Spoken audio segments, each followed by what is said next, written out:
cae Nicolás Maduro hoy. ¿Y qué pasa con la red del CLAP? ¿Qué pasa con la señora del CLAP que distribuye esa bolsa y que lo ha hecho arbitrariamente durante los últimos años? ¿Y qué pasa si esa señora no puede distribuir el CLAP? Es decir, el reto del próximo gobierno es que en las primeras semanas no haya una gran escasez en Venezuela.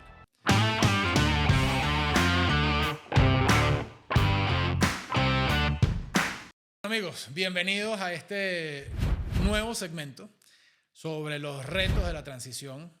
Les pido que me sigan en el canal porque después la producción, días después de grabar este episodio, me reclama y me tiraniza. Entonces, bueno, suscríbanse al canal de YouTube, recuérdense lo importante que para nosotros es eso, etc. Hoy vamos a hablar ya hablamos en el segmento pasado, hablamos sobre los escenarios probables de una transición. Ahora vamos a hablar sobre los retos, es decir, ¿qué implica una transición? Nuevamente, Nicolás Maduro cae hoy. ¿Qué pasa con los puertos por donde entra la comida? ¿Qué pasa con el reparto de la comida? Que hoy gran parte de ella está en manos de los CLAP. La señora de los CLAP en el barrio X de Caracas seguirá siendo la que distribuye esa comida al día siguiente. ¿Habrá, como ha habido en Nepal, linchamientos públicos? Porque yo les digo, es difícil mantener la seguridad cuando la gente ha sido humillada, vejada y pisada de la manera como ha sido.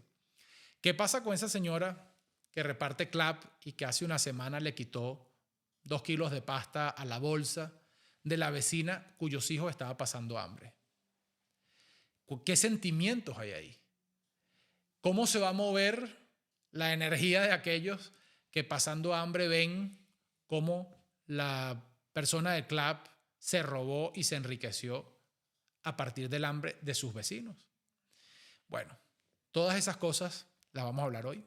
Son temas difíciles, son temas que no son cómodos de hablar.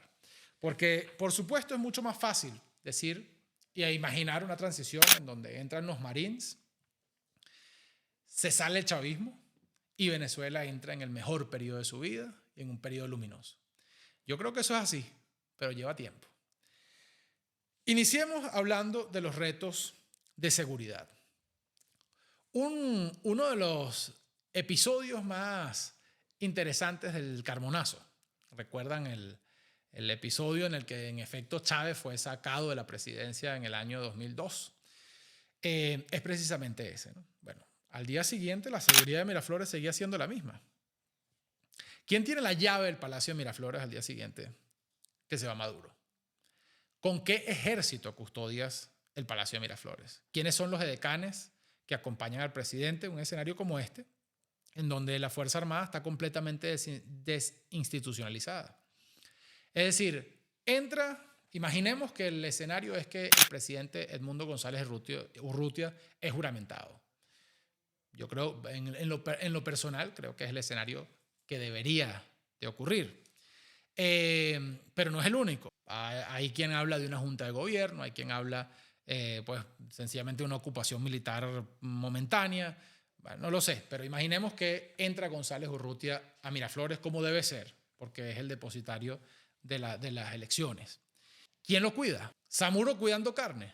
O sea, la misma gente que estaba ahí ayer es la gente que mañana va a cuidar a González Urrutia. Lo mismo PDVSA. Diosdado Cabello. ¿Qué hace Diosdado? Agarra un avión y se va a Cuba, se va a Rusia, se va a Turquía. Por el contrario, se queda y se atrinchera y trata de posicionarse desde el campo en la lucha armada como la ha juramentado. Habría que verlo, yo no creo que lo haga, pero bueno, así lo ha prometido. ¿Qué pasa con los campos petroleros? ¿Los incendian como han hecho en parte del Medio Oriente, como hacía el ISIS, etcétera? ¿Qué pasa con PDVSA? ¿La sabotean para que el nuevo gobierno no tenga cómo surtir, digamos, como no tenga ingresos en las primeras de cambio? Bueno, esas son... ¿Y quién cuida eso? Hace algunos años, por ejemplo, hablando con la Cámara o con el grupo más importante de inversores internacionales en el área petrolera en Venezuela, les decía, bueno, habrá que duplicarles el número de funcionarios que los cuide, etc. Y en broma, pero en serio, el presidente de ese grupo me dijo, es peor, porque hasta ahora quienes han robado, por ejemplo, él me comunicó en ese momento que los guardias nacionales tenían una mafia de robarse los cables de la industria petrolera. Es decir, cables eléctricos para que iban a un pozo X, un pozo Y de PDVSA, se los robaba la propia Guardia Nacional y los vendían en alta mar.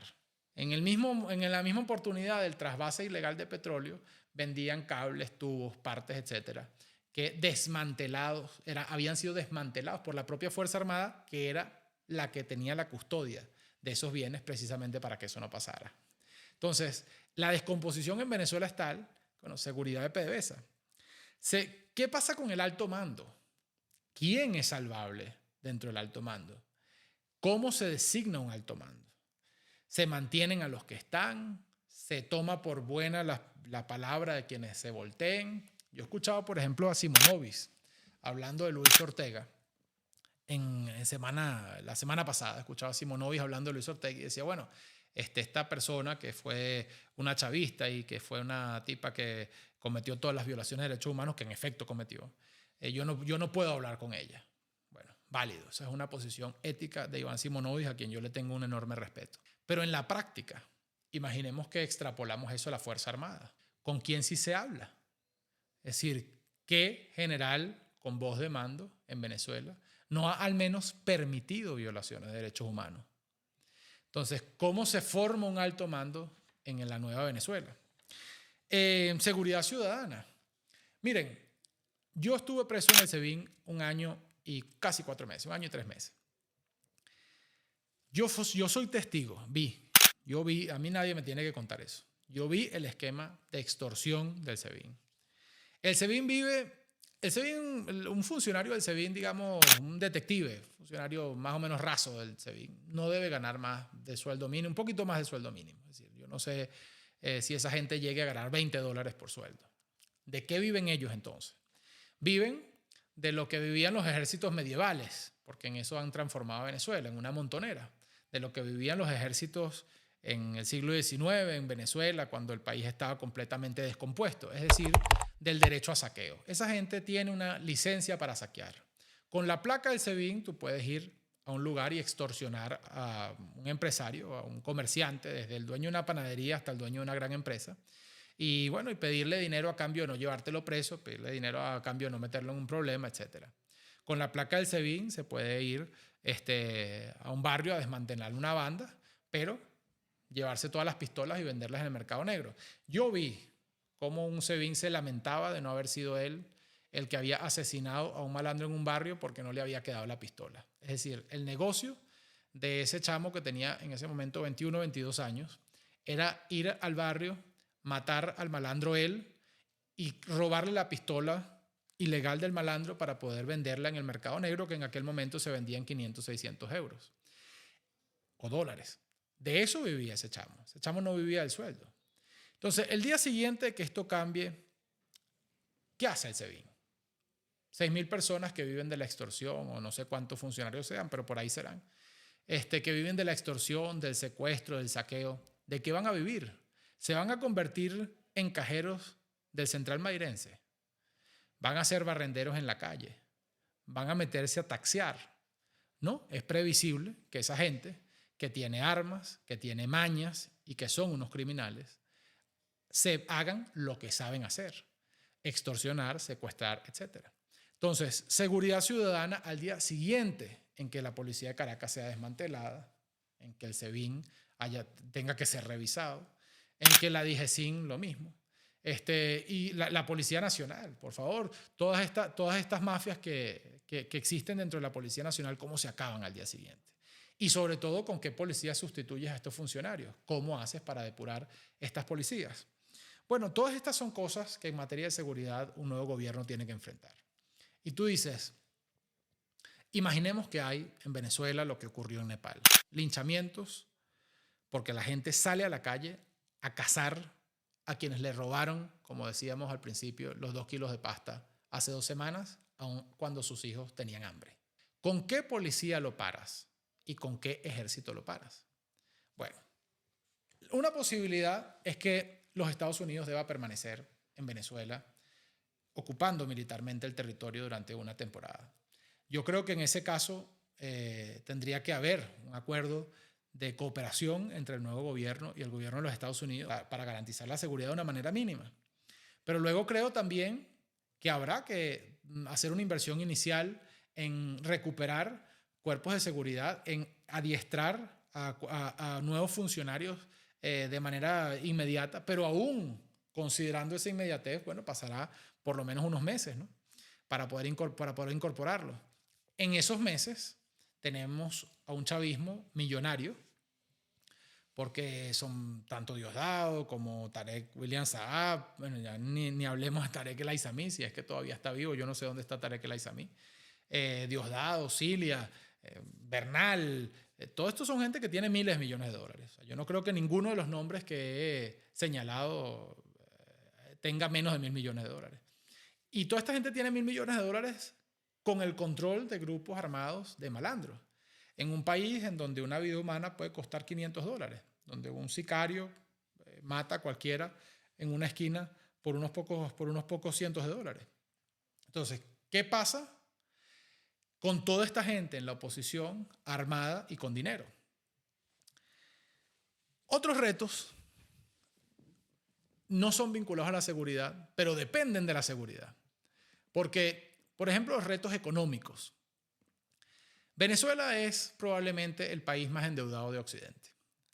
Hace unos días escuchaba a quien es asesor de María Corina Machado en materia económica, gran economista, con gran prestigio y mucha seriedad, Gustavo García. Ojalá y Gustavo García algún día, pronto, pudiera ser parte del gabinete económico de Venezuela. Sería realmente un lujo. Y bueno, él ha hecho un estudio muy detallado de la deuda venezolana. Bueno, y decía una cifra que a mí me espeluznó. 13 años de crecimiento al 10% para que Venezuela vuelva a ser la que era en el año 2014. Es decir, les voy a repetir esto. Para que Venezuela tenga la economía que tenía en el año 2014, que ya era una economía golpeada, con alto índice de pobreza, con exclusión, etc. Para que Venezuela tenga la economía del año 2014, matemáticamente tendría que haber un crecimiento del 10% anual por un periodo de 13 años. Es decir, que para el año 2038 Venezuela tendría el tamaño de la economía que tenía en el año 2014. Eso si todo sale bien y si la economía crece al 10%, que es una barbaridad. No creo que haya ninguna economía en el hemisferio, solo la de Guyana. No creo que haya otro ejemplo distinto a Guyana en todo el hemisferio occidental que crezca al 10%. Me corregirá, quizás haya una más, pero no me viene a la cabeza ninguna otra. Es decir, si somos la economía que más crece en todo el continente, en el 2038 seremos como en 2014. Entonces, les digo esto porque la expectativa versus la realidad es muy dura. O sea, la brecha de lo que la gente espera versus lo que podemos tener es muy duro. Por supuesto, esto dicho así suena descorazonador, pero no lo es tanto en la práctica. Porque en la práctica, cuando de lo que tenemos hoy, que es una economía mínima de 100.000, 107.000, creo que dice el Fondo Monetario Internacional, que es el PIB de Venezuela este año, 107.000 millones. De lo que tenemos hoy a lo que podríamos tener dentro de 3 años, y el ambiente que se respirará en Venezuela cuando la inversión empiece a fluir, cuando empecemos a ver que la gente puede comprar más alimentos, cuando todos los subsidios que se pierden en corrupción por los esquemas que ha montado el chavismo se desmonten a través de, como ha dicho el equipo económico de María Corina, inversión, ¿cómo se llama? Traspasos directos de dinero a la gente para que puedan comprar sin que haya alcabalas de corrupción. Cuando empecemos a ver que la producción petrolera ya no decrece, sino empieza a crecer varios cientos de miles de barriles al año. Cuando empecemos a ver que el Fondo Monetario hace un gran préstamo a Venezuela de varias decenas de miles de millones de dólares. Cuando empecemos a ver que los venezolanos con dinero afuera empiezan a invertir y que el mercado inmobiliario se empieza a mover y que las restricciones para la renta de alquiler de inmuebles empiezan a caer. etcétera, etcétera, etcétera. Cuando empieza a surgir el empleo en Venezuela como consecuencia de las grandes inversiones en infraestructura que se espera que se hagan los primeros años, electricidad, agua, etcétera, bueno, el ambiente va a cambiar. Pero lo cierto es que en números, Venezuela ni es un país rico, ni va a ser un país rico en 5 años, ni en 10 años. Venezuela le va a tocar una dificultad importante, pero en las primeras horas de una transición, esa dificultad es particularmente llamativa. Porque, como les decía al principio, cae Nicolás Maduro hoy, ¿y qué pasa con la red del CLAP? ¿Qué pasa con la señora del CLAP que distribuye esa bolsa y que lo ha hecho arbitrariamente durante los últimos años? ¿Y qué pasa si esa señora no puede distribuir el CLAP? Es decir, el reto del próximo gobierno es que en las primeras semanas no haya una gran escasez en Venezuela. Para ello, probablemente requeriremos de la cooperación internacional, tanto de Colombia como de Brasil especialmente y de los Estados Unidos. Requeriremos que entre al país una cantidad de comida gigantesca en una operación de emergencia. Requeriremos probablemente hasta un puente aéreo para que del Caribe, para que desde Estados Unidos pueda entrar masivamente comida al país. Y esas son operaciones muy difíciles de sostener. Ahora bien, ¿cómo se atrae inversión en el país si no hay luz? ¿Cómo se atrae grandes empresas petroleras con grandes proyectos petroleros si no hay agua? ¿Cómo se produce en Venezuela 100.000, 200.000, 300.000 barriles de petróleo en 6 meses si no hay agua con el que procesarlo? Entonces, pareciera que las primeras prioridades, y así lo han indicado también algunas de las personas que acompañan al presidente electo y a María Corina en estas reflexiones, bueno, pareciera que las primeras inversiones deben ir allí. Pero ¿cómo se tramita un préstamo internacional en una multilateral, en una situación tan compleja como la venezolana en pocas semanas? Imposible. Como les digo, Venezuela es el país más endeudado con relación a su PIB, con relación al tamaño de su economía, el país más endeudado del hemisferio. En consecuencia, estas cosas llevan tiempo. Una renegociación de Venezuela lleva tiempo y es difícil pensar en un préstamo internacional significativo sin que por lo menos estén sentadas las bases con las que esa renegociación de la deuda se vaya a realizar. Y quizás hemos debido empezar por ahí. Muchos analistas dicen que en estas situaciones complejas lo primero que hay que operar, lo primero que hay que resolver es la política. Porque si no hay instituciones políticas para responder a estos problemas, es muy difícil que vaya a haber éxito en lo económico, en la seguridad, etc. Entonces, los retos institucionales. ¿Qué veo yo como posibles retos? Primero, llega Edmundo González Urrutia, traído por los americanos, protegido por los americanos, llega a Miraflores. ¿Quién lo juramenta? ¿Qué va a pasar con la Asamblea Nacional 2015? ¿Revive la Asamblea Nacional 2015 para juramentar a González Urrutia, para poder legislar de manera express y poder revestir de legalidad toda la transición? ¿Qué va a pasar con la Asamblea Nacional de Jorge Rodríguez? Entonces, en mi opinión, desde el punto de vista institucional, contamos con 2 herramientas muy importantes. La primera es que, a diferencia de otras transiciones, aquí hay un presidente electo. Pero no solo electo, sino electo por más del 70% de los venezolanos.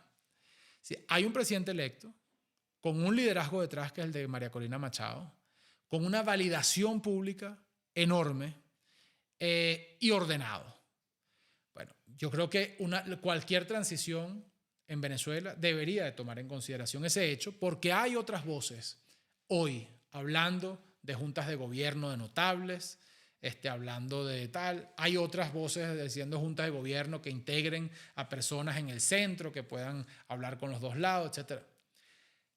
La transición más adecuada en Venezuela es la que está validada por los venezolanos. Esa es mi opinión. Y la transición que está validada por los venezolanos es la juramentación de Edmundo González Urrutia como presidente encargado, o como presidente de transición del país, y la convocatoria por parte de a unas elecciones para que pueda expresarse la opinión pública sin las inhabilitaciones, etcétera, que hicieron que María Corina y otras personas no pudieran competir. Ahora bien, se monta González Urrutia. ¿Y qué hacemos con la fiscalía? Porque ahí está Tarek William Saab como fiscal general. ¿Puede haber un proceso de justicia transicional con Tarek William Saab a la cabeza? ¿Y cómo se sustituye un fiscal general si la Constitución establece los mecanismos para hacerlo? ¿Cómo se sustituye en un caso en que la Asamblea Nacional no puede o no estar compuesta de manera completa?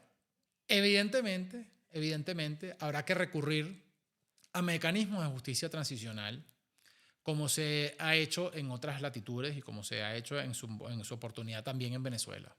Mecanismos de justicia transicional que permita ir impartiendo justicia al mismo tiempo en que se van depurando los poderes públicos participantes en ese proceso de justicia. Es decir, jueces, fiscalía, etc. Tribunal Supremo de Justicia. La Sala Constitucional es la máxima intérprete de la Constitución en Venezuela. Y esos magistrados que están en la Sala Constitucional, por lo menos a mi entender, son sencillamente parte de un bufete del chavismo. Bueno, González Urrutia va y saca un decreto en el que, por ejemplo, se libera a todos los presos políticos.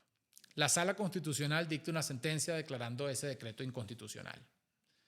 ¿Qué pasa allí? ¿Cómo se gobierna en una transición con unos magistrados que hasta el día de hoy han hecho todo lo que Nicolás Maduro les ha pedido y probablemente hagan todo lo que necesiten hacer para salvarse y para salvar a sus secuaces? Evidentemente habrá que pensar en una manera de construir un Tribunal Supremo de Justicia, transicional o no, que se adecue a los nuevos tiempos.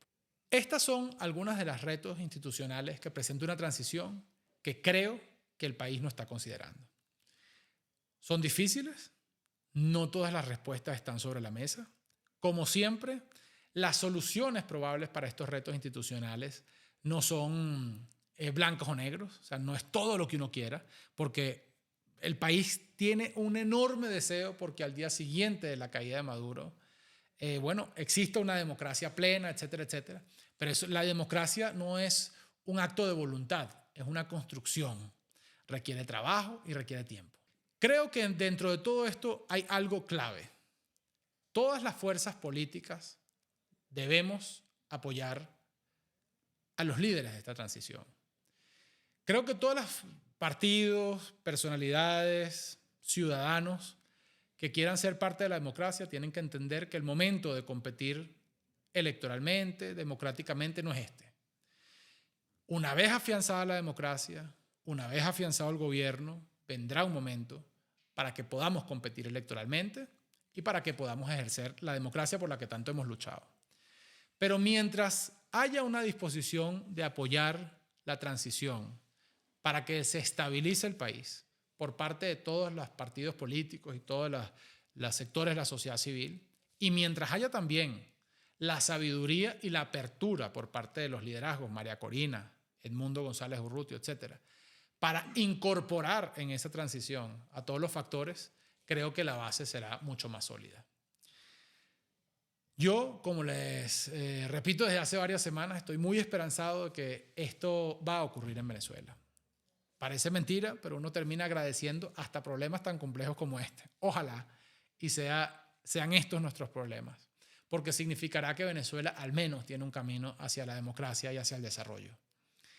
Tengo confianza en que el pueblo venezolano tendrá la sabiduría para conducirse apropiadamente y para salir de una vez por todas de la oscuridad en la que hemos estado por tantas décadas. Tengo confianza en que las dificultades no son más grandes que la grandeza de los ciudadanos que queremos libertad, paz, prosperidad.